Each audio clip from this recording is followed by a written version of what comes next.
press the bell icon on the YouTube app and never miss another update. नमस्कार प्रिय विद्यार्थियों, स्वागत है आपका वीकेएस फिजिक्स एकेडमी में। आज हम कूलाम नियम का सदिश रूप, कूलाम नियम की सीमाएं और कूलाम नियम की विशेषताओं के बारे में अध्ययन करेंगे। तो हमारे इलेक्ट्रोस्टैटिक्स का लेक्चर 8 है ये। तो शुरू करते हैं। कूलाम नियम का सदिश रूप किस प्रकार से होता है। ये जो रूप है इसका, ये हमें मैग्नीट्यूड के साथ साथ इसकी डायरेक्शन भी बताता है। दो आवेशों के बीच में लगने वाला जो विद्युत बल है उसकी डायरेक्शन और मैग्नीट्यूड दोनों को ये बताता है, क्योंकि फोर्स जो है वो सदिश राशि है और सदिश राशि की डायरेक्शन हमें पता होनी आवश्यक है। तो इसके लिए हमारे पास एक निर्देश तंत्र मान लेते हैं एक्स और वाई एक्सेस पे, और ये है इसका ओरिजिन O। इस ओरिजिन से R1 पोजीशन वेक्टर पे एक पॉइंट है A, इस पॉइंट पे रखा है चार्ज Q1, और इसी ओरिजिन से R2 वेक्टर पोजीशन वेक्टर पे एक पॉइंट है B, जिस पे चार्ज रखा है Q2। Q2 और Q1 जो है वो ओरिजिन से R2 वेक्टर और R1 वेक्टर पोजीशन वेक्टर पे हैं। तो इन दोनों के बीच में भी कुछ पोजीशन वेक्टर होगा, डिस्प्लेसमेंट वेक्टर से कह सकते हैं, विस्थापन सदिश। उसकी हम बाद में चर्चा करेंगे। पहले हम ये कहते हैं कि जब ये दोनों चार्ज एक दूसरे पे कुछ डिस्टेंस पे हैं तो इनमें फोर्स लगेगा। Q1 चार्ज है वो Q2 चार्ज पे फोर्स लगाएगा और Q2 है वो Q1 पे फोर्स लगाता है। अब ये फोर्स आकर्षण प्रकृति का होगा या प्रतिकर्षण होगा, ये कैसा भी हो सकता है, वो हम डिपेंड करेगा कि चार्जेस जो हैं वो समान प्रकृति के हैं या विपरीत प्रकृति के हैं। तो हमें उतनी गहराई में तो नहीं जाना, हमें सिर्फ फोर्सेस का मैग्नीट्यूड डायरेक्शन पता करना है। तो आप देख सकते हैं कि यहाँ पर जो मैंने 1, 2 और 2, 1 लिखे हैं, इनमें कॉन्सेप्ट है और इनको समझना आपको जरूरी है। कई बार हमें ये कंफ्यूजन हो जाता है कि हम 1, 2 लिखें या 2, 1 लिखें। तो मान लेते हैं कि दो आवेश है Q1, Q2, जिनके मूल बिंदु के सापेक्ष पोजीशन वेक्टर है R1 वेक्टर और R2 वेक्टर। अब मैं इस व्यवस्था को अगर एक फोर्सेस की बात करूं, जो कूलाम नियम हमने पढ़ा था मैग्नीट्यूड वाला, अगर उसको हम जनरल फॉर्म में, यानी हम 1, 2 की बात नहीं कर रहे, सिर्फ एक सदिश रूप की बात कर रहा हूं, उसे लिखें तो कैसे लिखेंगे हम? F वेक्टर बराबर K Q1 Q2 upon R square, ये तो मैग्नीट्यूड है, dot R cap. R cap का मतलब है एकांक सदिश, यानी F वेक्टर जिधर लग रहा है उसको रिप्रेजेंट करने वाला ये यूनिट वेक्टर है उसी डायरेक्शन में। यहां आप ध्यान देंगे कि ये जो R स्क्वायर होता है ये हमेशा मैग्नीट्यूड होता है। अगर आपके पास ये वेक्टर में आता है तो इसे मैग्नीट्यूड में आपको लिखना पड़ेगा। तो Q1 के कारण Q2 पर लगने वाला विद्युत बल क्या होगा? Q1 के कारण Q2 पर लगने वाला विद्युत बल, इसे आप लिखेंगे F21 वेक्टर से।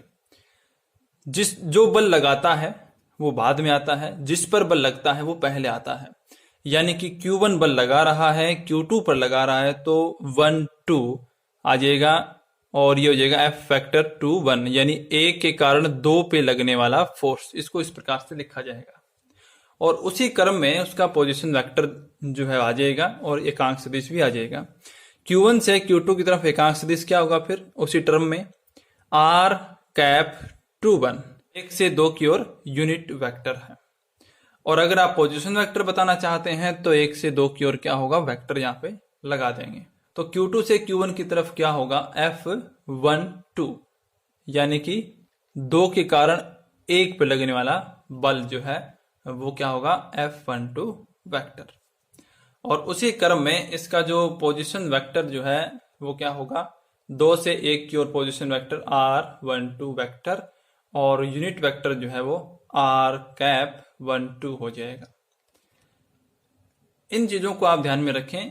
तो हम क्या करेंगे, अब यहाँ पे जैसे हम F12 या F21 की वैल्यू ज्ञात करेंगे और यहाँ पे अपना जो R कैप है इसकी जगह 1, 2 या 2, 1 आएगा। और अगर आप इसे वेक्टर में चेंज करना चाहते हैं तो उसकी वैल्यू जो है, इस त्रिभुज में आपको डायरेक्शन दिखाई दे रही है और 11th क्लास में आपने त्रिभुज नियम पढ़ा था, तो उसकी सहायता से हम इनकी वैल्यू जो है ज्ञात कर लेंगे। तो पहले हम R21 वेक्टर और R12 वेक्टर की वैल्यू ज्ञात कर लेते हैं। अब मैंने आपको बताया कि Q2 से Q1 की ओर जो पोजीशन वेक्टर जो होगा वो 2 से 1 की ओर होगा, तो R वेक्टर 1, 2 होगा, यानी 2 से 1 की ओर, और उसी के संगत जो एकांक सदिश है वो r कैप 1 2 हो जाएगा 2 से 1 की ओर। जिससे आप ले रहे हैं वो अक्षर आप इधर लिखेंगे और जिसकी तरफ आप ले रहे हैं वो अक्षर आप पहले लिखेंगे। यानी कि 2 से 1 की ओर है तो आप इसको कुछ इस प्रकार से लिखेंगे कि r 2 से 1 की ओर, और इस प्रकार से लिखेंगे।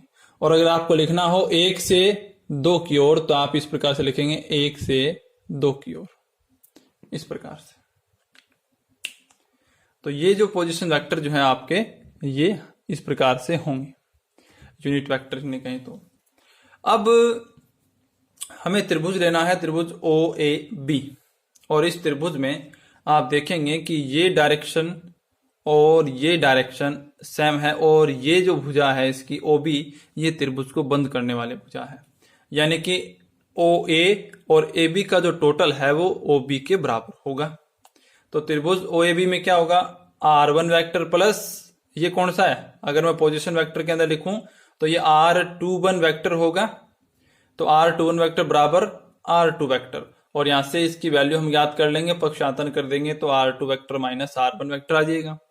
इसी प्रकार अगर हम क्रम चेंज करते हुए OBA में जाएं तो OBA में क्या होगा, R2 वेक्टर प्लस इस डायरेक्शन में कौन सा पोजीशन वेक्टर है, ये R12 वेक्टर है, और बराबर आ जाएगा R1 वेक्टर। यहां से आएगा R12 वेक्टर की value R1 vector minus R2 vector, equation number 2।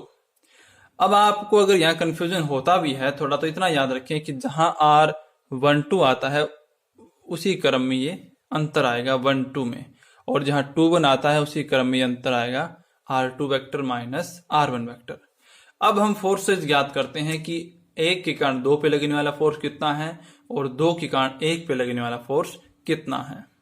तो अब अपना फोर्स जो है Q1 के कारण Q2 पर लगने वाला बल, कारण जो है वो बाद में आता है, यानी बाद में दाईं तरफ लिखा जाता है, और Q2 पर लगने वाला बल जिस पर लग रहा है वो पहले लिखा जाता है। तो क्या लिखा जाएगा, Q1 के कारण यानी 1 के कारण 2 पे लगने वाला फोर्स लिखा जाएगा F21 वेक्टर बराबर KQ1 Q2 बटे यहां आता है मैग्नीट्यूड, और हमारे पास तो वेक्टर है R21 वेक्टर है, तो मैग्नीट्यूड के हम क्या लिखेंगे, मोड लगा के स्क्वायर लिख देंगे, उसका मैग्नीट्यूड हो जाएगा डॉट R21 कैप।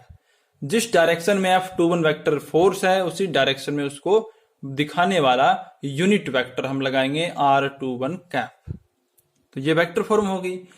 अब इस R21 कैप जो है यूनिट वेक्टर को हम चेंज करना चाहते हैं वेक्टर फॉर्म में वेक्टर के साथ, तो हम जानते हैं कि एकांक सदिश बराबर होता है सदिश बटे सदिश का परिमाण यानी मैग्नीट्यूड। तो इसको मैं चेंज करूंगा तो सदिश यानी R21 वेक्टर बटे इसका मैग्नीट्यूड R21 वेक्टर का मोड। अब ये भी मोड है, ये भी मैग्नीट्यूड है, ये भी मैग्नीट्यूड है, तो यहाँ पे 2 घात है, यहाँ पे 1 घात है, तो घात कितने हो जाएंगे 3, और यहाँ पे क्या लग जाएगा R21 वेक्टर। अब ये हमें पता लगता है कि F21 वेक्टर जिस दिशा में है उसी दिशा में ये R21 वेक्टर है, यानी R21 वेक्टर कहें या R21 कैप कहें, ये दोनों ही चीजें F21 वेक्टर की दिशा को रिप्रेजेंट करती हैं। हमने इस त्रिभुज से ज्ञात किया था R21 वेक्टर की value R2 vector minus R1 vector. तो ये वैल्यू जब हम इसमें पुट करेंगे तो F21 वेक्टर बराबर आएगा KQ1 Q2 upon R2 vector minus R1 vector. इसकी जगह पुट कर दिया मैग्नीट्यूड की क्यूब, क्योंकि ये मैग्नीट्यूड है यहाँ पे, dot R2 vector minus R1 vector. ये तीनों ही जो है वो वेक्टर फॉर्म सदिश रूप कुलाम का इनकी फॉर्म है। इस फॉर्म में भी आप लिख सकते हैं, इस फॉर्म में भी आप लिख सकते हैं, और कैप के साथ भी आप लिख सकते हैं। तो ये तो बात होगी F21 वेक्टर की। अब हम बात करते हैं F12 वेक्टर की, जस्ट इसका अपोजिट हो जाएगा।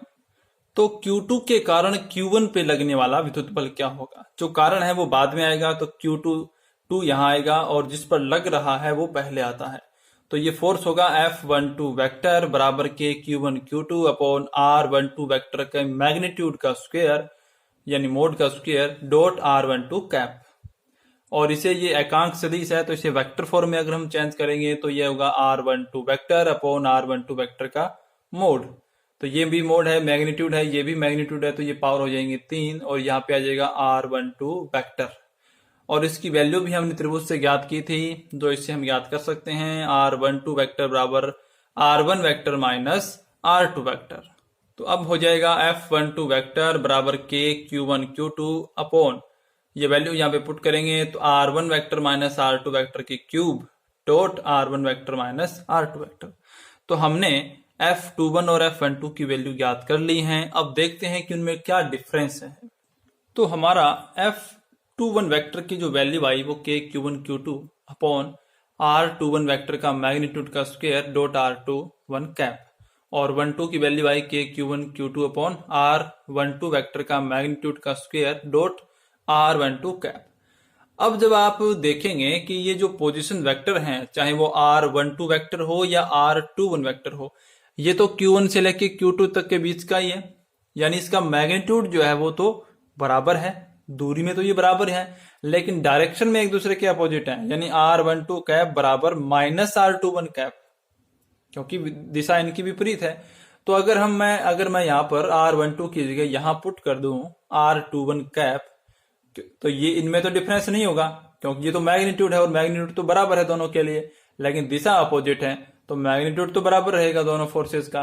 लेकिन यहाँ पर मैं अगर माइनस के R21 लिखूंगा तो ये आगे माइनस आ जाएगा, यानी F21 वेक्टर जो है वो माइनस F12 वेक्टर के बराबर होगा, और यही इसका नियम है, सदिश रूप है, जो काफी कुछ हमें जानकारियां देता है। और ये नियम जो है वो न्यूटन के तीसरे नियम के अनुरूप है, क्रिया प्रतिक्रिया का जो नियम है। दोनों जो फोर्स है वो मैग्नीट्यूड में तो बराबर होते हैं, लेकिन दिशा में एक दूसरे के विपरीत होते हैं। खास बात इसमें यह है कि आवेश चाहे कैसे भी प्रकृति के हों, चाहे समान प्रकृति के हों, चाहे विपरीत प्रकृति के हों, ये फोर्सेज हमेशा ही विपरीत दिशा में होते हैं एक दूसरे के। कैसे? मान लीजिए ये प्लस Q1 चार्ज है, ये प्लस Q2 चार्ज है, और इनके बीच की डिस्टेंस R है। यहाँ पे हमें दिखाने की आवश्यकता नहीं है, जो भी हो। Q1 Q2 पे फोर्स लगाता है, अपोजिट लगाएगा, यानी विपरीत दिशा में लगाएगा, इस दिशा में लगेगा, क्योंकि दोनों क्या है, प्रतिकर्षित करेगा, दोनों सेम चार्ज हैं। तो Q1 Q2 पे चार्ज लगाएगा तो आएगा F21 वेक्टर, और जब Q2 Q1 पे चार्ज लगाएगा तो आएगा F12 वेक्टर। ये दोनों एक दूसरे के विपरीत हैं, ये फोर्स इधर लगा रहा है और ये फोर्स इधर लगा रहा है। अब अगर एक प्लस का हो और एक माइनस का हो, प्लस का Q1 और माइनस का Q2, बीच की इनकी डिस्टेंस वही है, तो Q2 क्या करेगा, Q1 को अपनी तरफ आकर्षित करेगा, यानी Q2 Q1 पे फोर्स लगाएगा तो F12 वेक्टर होगा, जिसकी डायरेक्शन होगी इस दिशा में, और Q1 Q2 को अपनी तरफ आकर्षित करेगा तो इसकी दिशा होगी F21 वेक्टर इस दिशा में। अब भी दोनों विपरीत दिशा में हैं, पहले भी दोनों विपरीत दिशा में हैं, यानी चाहे आवेश समान प्रकृति के हों या विपरीत प्रकृति के, ये फोर्सेज एक दूसरे के अपोजिट डायरेक्शन में ही अप्लाई होते हैं, और यही जो है आपको कूलाम नियम का सदिश रूप बताता है। तो अब हम पढ़ते हैं कि कूलाम नियम की सीमाएं क्या है, यानी कहां कहां यह लागू होता है और इसकी क्या क्या विशेषताएं हैं। कूलाम नियम की सीमाएं मतलब किन सीमाओं के अंदर ये काम करता है, क्या हमेशा हर जगह लगता है। नंबर 1, आवेश स्थिर और बिंदुवत होने चाहिए। आवेश, अगर कूलाम नियम हमें लगाना है तो आवेश जो है वो स्थिर होने चाहिए, गतिमान नहीं होने चाहिए, और बिंदुवत आवेश होने चाहिए, बिंदु होना चाहिए। अगर आवेश गतिमान होगा तो हमने सबसे पहले ये चर्चा की थी प्रॉपर्टी में कि आवेश अगर गतिमान होता है तो वो चुंबकीय बल भी पैदा करता है विद्युत बल के साथ। तो हम सिर्फ कूलाम नियम से तो विद्युत बल ही प्राप्त होगा, चुंबकीय बल की व्याख्या थोड़ी हम कर पाएंगे। दूसरा सीमा जो उसकी है कि ये 10 की घात -15 मीटर कोटि या इससे कम दूरी पर लागू नहीं होता, क्योंकि 10 की घात -15 मीटर कोटि जो वो नाभिक का आकार आ जाता है, और जब इतनी दूरी की बात आती है या इससे कम दूरी की बात आती है तो वहां पे नाभिकीय बल उपस्थित होते हैं, जो सबसे ज्यादा स्ट्रॉन्ग फोर्स है, तो वहां पर ये काम नहीं करता है। विशेषताएं क्या है? ये द्विवस्तु अंतः क्रिया है। इसका मतलब है कि दो आवेशों के मध्य कूलाम बल है वो अन्य आवेशों की उपस्थिति से अप्रभावित होता है। इसका मतलब है कि जैसे दो आवेश हैं, एक यहां पर है एक यहां पर है, दोनों में कूलाम बल लग रहा है, यानी कूलाम नियम से विद्युत बल लग रहा है, और तीसरा आवेश यहां है, तो इस आवेश से इनके बीच में लगने वाले फोर्स पे प्रभाव नहीं पड़ता है। हाँ, ये अलग बात है कि ये आवेश है वो इसके साथ अपना फोर्स लगा सकता है, ये इसके साथ अपना फोर्स लगा सकता है, लेकिन इन किन्हीं भी दो आवेशों के बीच में जो फोर्स है वो किसी तीसरे आवेश की उपस्थिति से प्रभावित नहीं होगा। ये इसकी एक विशेषता है। गुलाम बल है वो संरक्षी बल है, ये मैंने पहले आपको बताया था, व्युत्क्रम वर्ग नियम का पालन करता है, संरक्षी बल है, कंजर्वेटिव फोर्स है, और ये एक केंद्रीय बल है, सेंट्रल बल भी है। तो ये इसकी कुछ विशेषताएं थी। अगर आप एक ऑनलाइन टेस्ट देना चाहते हैं, जितनी चीजें हमने अब तक पढ़ी हैं, तो कमेंट बॉक्स में आप कमेंट कीजिए और मैं एक ऑनलाइन टेस्ट आपका तैयार करूंगा, जिसमें बहुविकल्प ऑप्शन आपको दिए जाएंगे ABCD वाले, और वहां से आपको एक आंसर चूज करना होगा, और उसके साथ साथ ही आपका अपना रिजल्ट उसमें आपको दिखाई देगा कि कितना आप उसमें अच्छे मार्क्स ले पाए हैं, कर पाए हैं। धन्यवाद।